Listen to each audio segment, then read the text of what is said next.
In the early morning of the 29th of September 1982, the city of Chicago woke up like any normal day. People hurried to work, kids prepared for school, and life moved steadily, without any hint of the darkness about to unfold.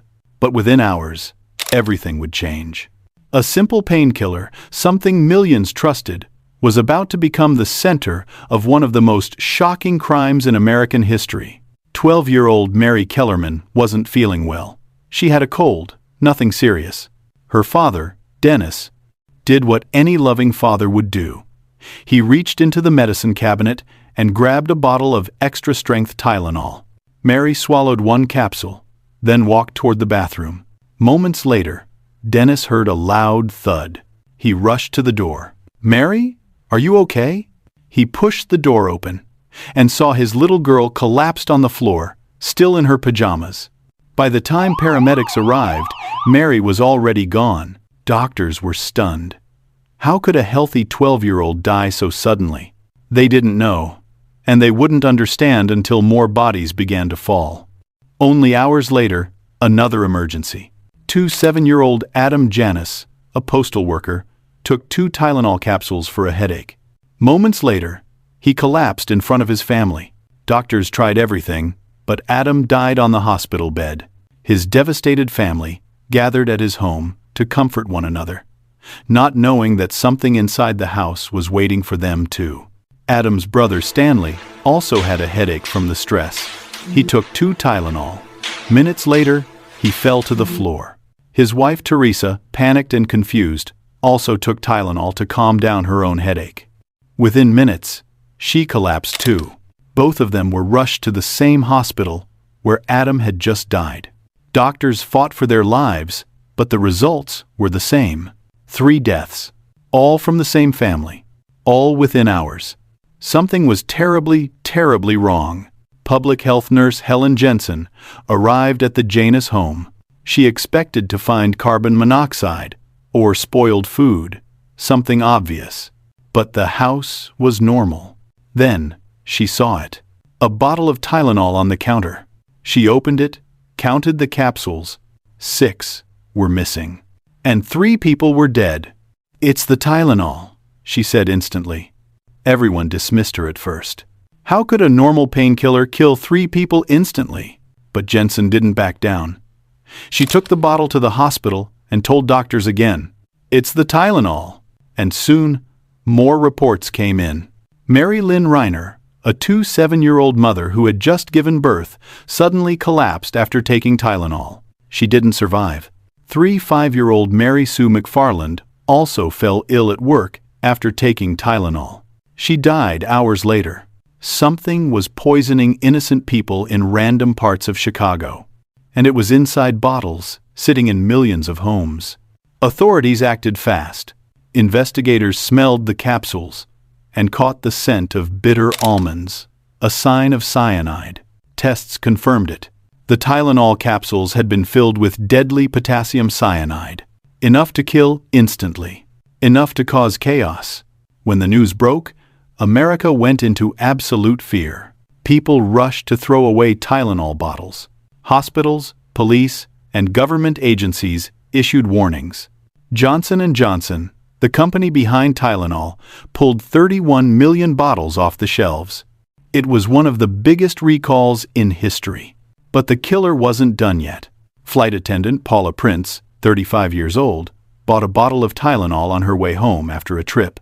Security footage captured her walking through the store alive, healthy, unaware that death was in her hands.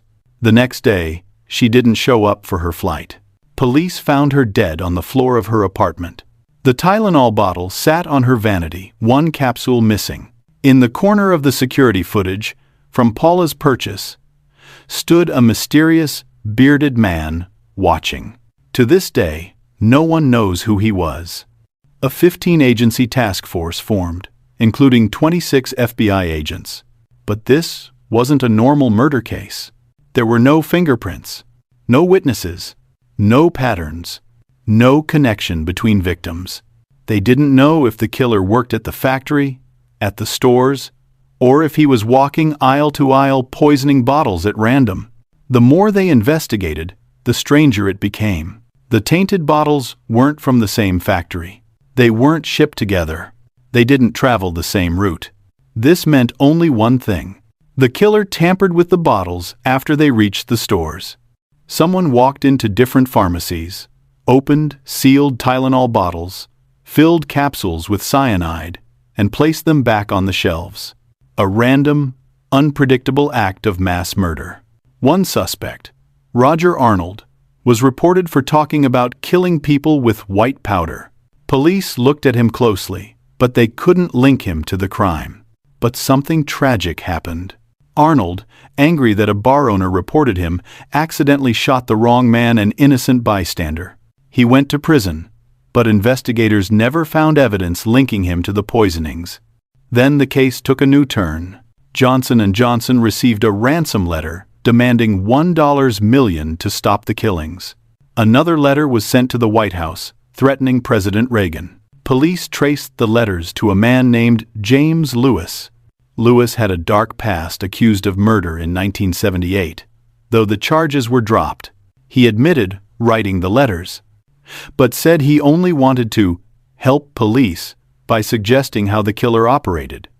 Investigators tried for decades to connect him to the murders. They never could.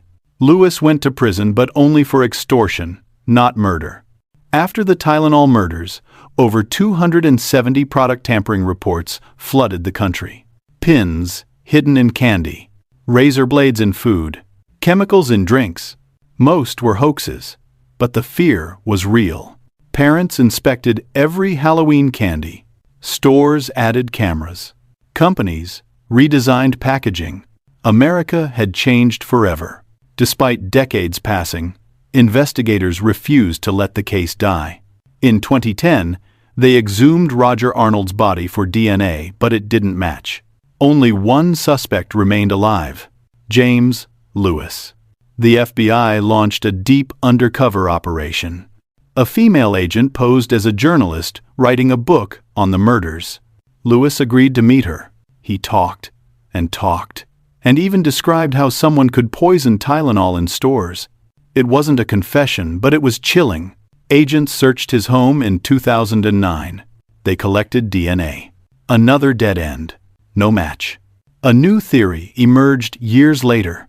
Lewis once had a daughter, Toni, who died at 5 years old from heart surgery complications. The sutures used in her operation were manufactured by Johnson & Johnson. Did Lewis blame the company for his daughter's death? Did grief push him to revenge? No one knows. On the 4th of August 2023, James Lewis was found dead in his home. The prime suspect was gone. No confession, no justice, only unanswered questions. But after his death, the FBI released recordings of Lewis describing step by step how the killer might have done it. In one video, he even walks into the same Walgreens where Paula Prince bought her fatal bottle and quietly says, "This feels like déjà vu." Was it guilt, a slip, or just manipulation? No one will ever know. The impact that still lives. 40 years later, millions of people open medicine bottles without thinking twice. They peel off tamper-proof seals designed because of this case. Those 7 victims changed the entire world of consumer safety. But for the families who lost someone, there is no safety seal for the heart. In 2022, a 2-year-old girl named Isabel Janus wrote a school paper not about her heritage, but about the day her mother, as an 8-year-old, watched 3 family members die because of a simple bottle of Tylenol. The pain lives on, and the murderer, one of the most frightening killers in American history, remains unknown. Some crimes have clues. Some crimes have suspects. This one has scars. And the mystery of the Tylenol murders is still, to this day, unsolved.